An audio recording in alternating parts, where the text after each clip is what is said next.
Hey guys, it's Babypowder, and we're back with another one of our loot series videos for a 200 run series. And this last one was actually on a open world farm that we did solo for 10 hours, which is 5 hours per druid, and it's supposed to be the equivalent of doing like 30-minute dungeons. That's how I kind of based it on only doing 5 hours per druid. And just like a lot of the other farms, this one was not that enjoyable to do solo, although it wasn't really the fact that, you know, spawns would die. This one was kind of a little bit different, as it just seems like it's too big of an area to really want to do it solo. You can either just run around in a circle and kill mobs and continuously loot, but it really just does not seem that beneficial to do that. Mobs are not really grouped up well, and so what I did was I kind of, as you can probably see in the clip, I actually was like going between one side to the other, killing mobs on a timer, which I usually like to do because I used to like to do that in group farms when I was multi-box and everything anyways. Use a timer because I feel like, you know, it's a lot better just to loot all at once, and I think you're getting more kills this way. That's just me. But anyway, it wasn't necessarily bad, but I do feel like I enjoyed doing Welding Caverns way more than I did soloing this. Now, I've done this in a group. It's not bad at all. I mean, that's fine. Groups are, you know, definitely better at open world farms, and you probably end up with way better results. But you will see when we get in this loot why, for one, from a loot standpoint, I feel like it was actually better doing Welding Caverns, and also just the fact of everything being so spread out. Trying to solo it, just not as good. But it's still good. Data is still good. Going to be good for part 2 when we actually do compare 1 hour of doing this in a group compared to the 10 hours doing it solo, or 2 hours in a group because we do 1 hour per druid. But anyway, guys, before we do get into it, let me just go ahead and say, if you liked the video, make sure you hit that big thumbs up. Lets me know that you like these loot videos that I'm covering here. Also, don't forget to hit the subscribe button and the notification bell so you get alerted next time I come out with another one of these loot videos, which the next one is going to be on our Gundrak farm, which we actually are just completing today. And also, don't forget to check out the clean out videos that come out on Sunday so you can see if we sold any of these items that we go over today. But anyway, let's go ahead and jump to our first bank alt, which is going to be our Alliance bank alt. It's going to be holding all of our stuff from our Alliance druid, and then of course we'll hop over to the Horde one. So 5 hours worth of loot, and then 5 hours worth of loot for our 10 hours. So let's go ahead and hop to it now. All right, guys, so here is our Alliance bank alt, and 5 hours of their portion of Sludgefen, this is what we got. So as you can tell, it is pretty full. So I mean, that's good. We've got a good amount of stuff, although I think we actually had 2 tabs. There's no second tab. We got 1 tab. Still though, is actually a lot better than I was assuming after our first 2 hours that I streamed doing this. I felt like I wasn't really getting anything. Although when I did actually mail the stuff off, I did actually have quite a bit of white items, and that's why I was thinking I didn't really get much, because I'm only tracking with my like loot appraiser. Now I'm using GGL, which is this gold goblin loot thing. I'm only tracking the uncommon items, so I wasn't seeing these as I was getting them. But we did actually get quite a bit of common items, which are still good. They've actually become more popular here lately, and a lot of people that may have already previously bought your stuff that was green or blue or epic even may actually be buying these items because they never bought them before because you couldn't learn them before. Now you can, and that's another reason why I'm now considering possibly doing some of those items that have been reintroduced to the game and doing that and replacing some of our other open world farms for that. But anyway, here we go. We have just a bunch of low value items here first, kind of separated out. You can see where it kind of breaks up here. We have the empty spaces, but this is just a bunch of low value items. They still sell well. Prospector woolies, I believe we see those, prospector pieces selling all the time. Grunt's Cape, also another one. It's under the 5,000 now, but still, consistent seller, so good thing to keep. We also have the ceremonial leather harness. Of course, ceremonial loincloth is what we look for, is those loincloths and things. And we remember back when we did Welding Caverns, or if you want to go back and check that video, we got quite a few loincloths when we did that farm. Okay, just keep that in mind. Okay, we got quite a few of those, and we were expecting to get maybe even more at this farm, right? Well, I probably just gave it away there, but anyway, we'll see here in a second. But anyway, blood spattered stuff, again, stuff matching the loincloths and other, you know, random stuff, rain collar stuff as well. Do have some low value common items here: lupine cuffs, ceremonial leather bracers, 11,000.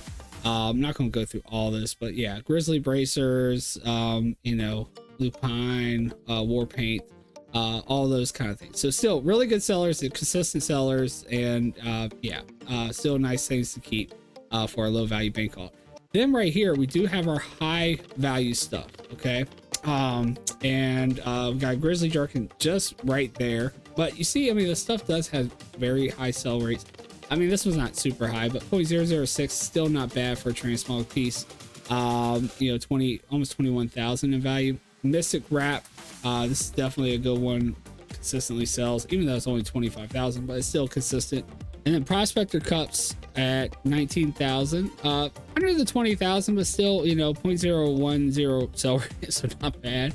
And then we got ceremonial leather gloves at 24,000, 0.005 sell rate. Rigid belt of aura for 37,000. Again, decent sell rates for all this stuff. Lupine cord for 38,000, and then we've got the pagan belt here for almost 27,000. And then we've got prospector boots. Again, it's dropped down below the 20,000, but still, actually, I had that marked off as low value. So maybe when I put it in the actual thing here, it was over for whatever reason. It's already dropped back down. But 0.011 sell rate, so really high sell rate. I'm pretty sure we do see that sell all the time. And again, same one thing. I mean, things go up and down, especially with these ones that are like right there at it. But 18,000 for these charger pants, and then another charger pants. And then I did separate out here. We do have our high value, like, you know, common items. Actually, got quite a bit. Like I said, when I first did my first 2 hours on stream, it actually we had a lot more of these items than we even did have of any green items and stuff. That's why I didn't feel like I really was seeing much. But we did have quite a few of these. So tribal boots, 48,000. Have 2 of those. Battle chain boots, 58,000. A lot of stuff's a lot more valuable than uncommon stuff. Blood spattered cloak, 46,000. Black water cloak, 87,000 actually for that one. Got 2 of those. Again, pretty high sell rate, 0.007. Grizzly cape for 83,000. And then we've got native ham wraps here, almost 45,000. No, I thought maybe we had 2 of those. Torn hand grips for 50,000. Blackwater gauntlets, 66,000. Grizzly gloves for 48. And then 3 of these, or no, only 1. 4 torn bands here, 19,000. And then barbaric cloth bracers. We actually have 2 of those, just look the same, for 20,000 for those. Ancestral gloves for 28,000. Tribal gloves for 22.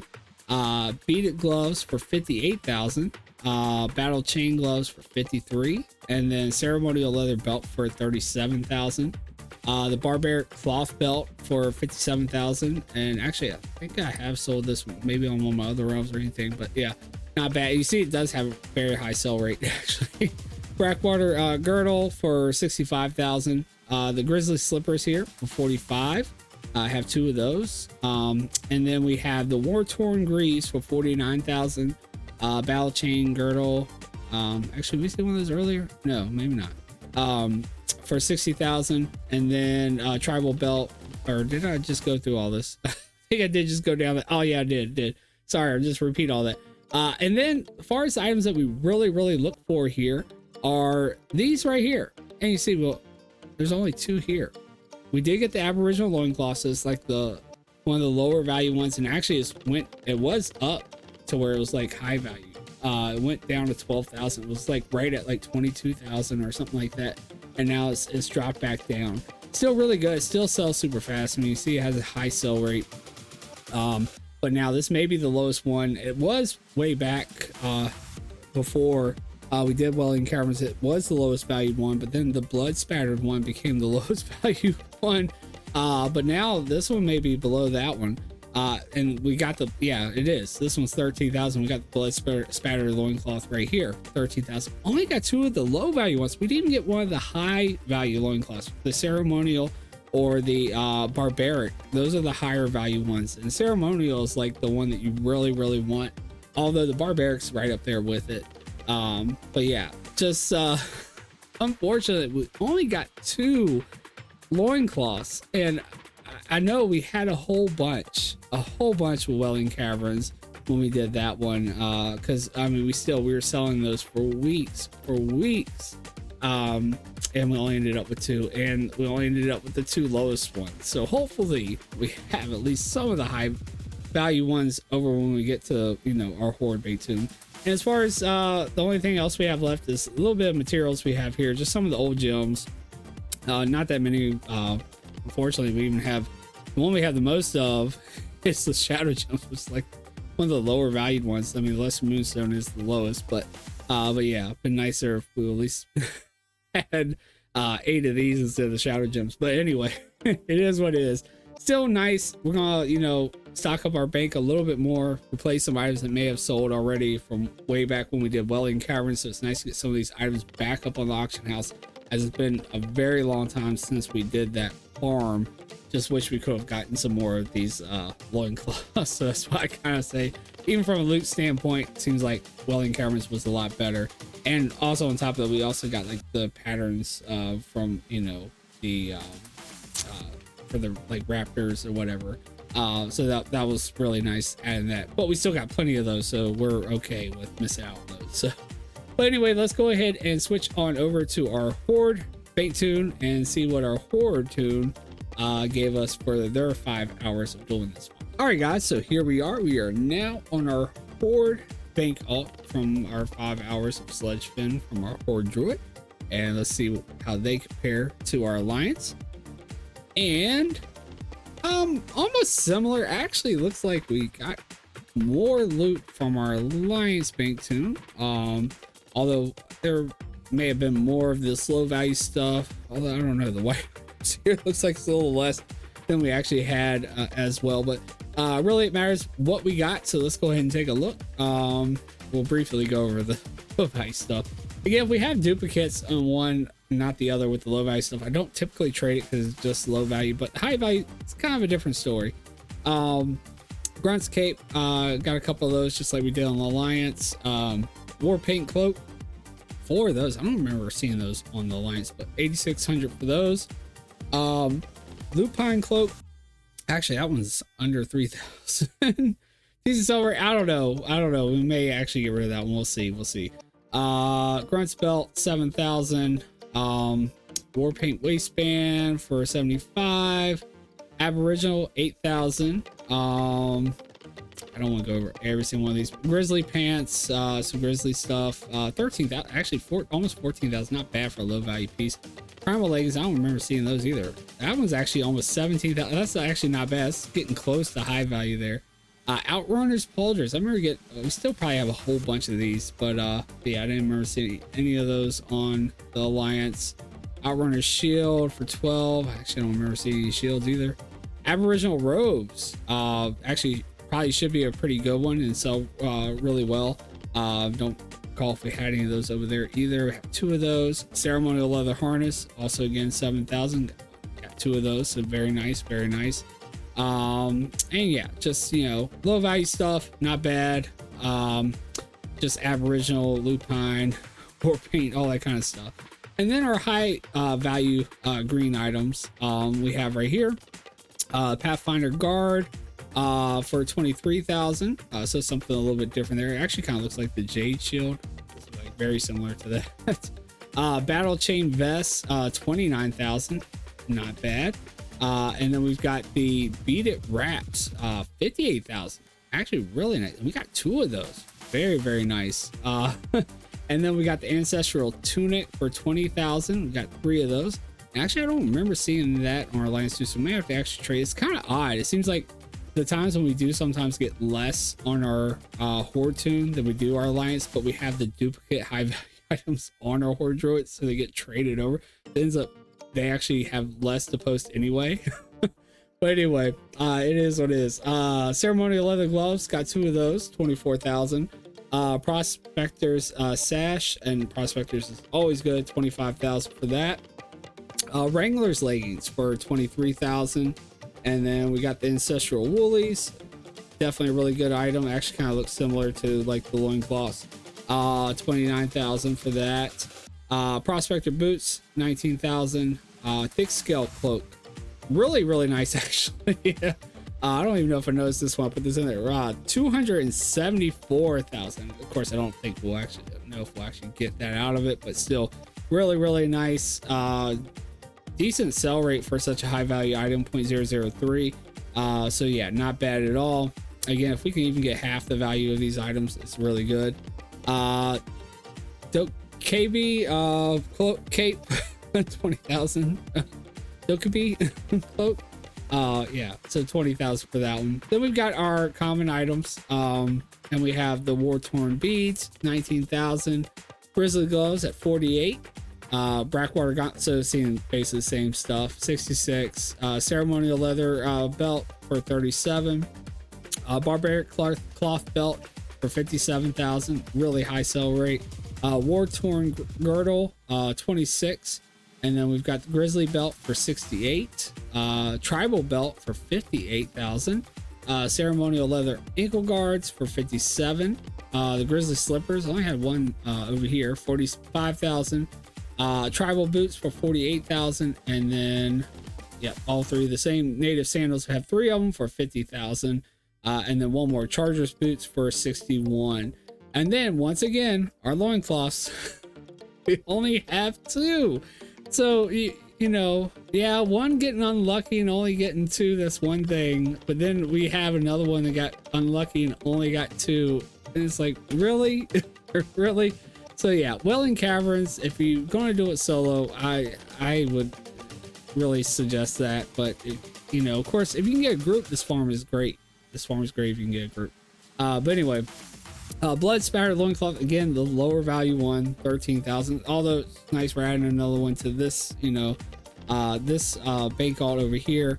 And then we did actually at least get one of what typically was the best loincloth, the ceremonial leather loincloth, 26,000. Actually went down, it's gone down in value. It was up at like 40,000 almost or something like that when we did it back in Welling Caverns. So a lot of this has really dropped off. It seems like, I don't know, we didn't get one of the barbaric loincloths, so I'm not sure what that one's valued at now, but those were both valued at like right almost at 40,000 gold a piece. So they've really dropped off, but they are quick sellers still. You see right here for this one is 0.015 sell rate, so really fast.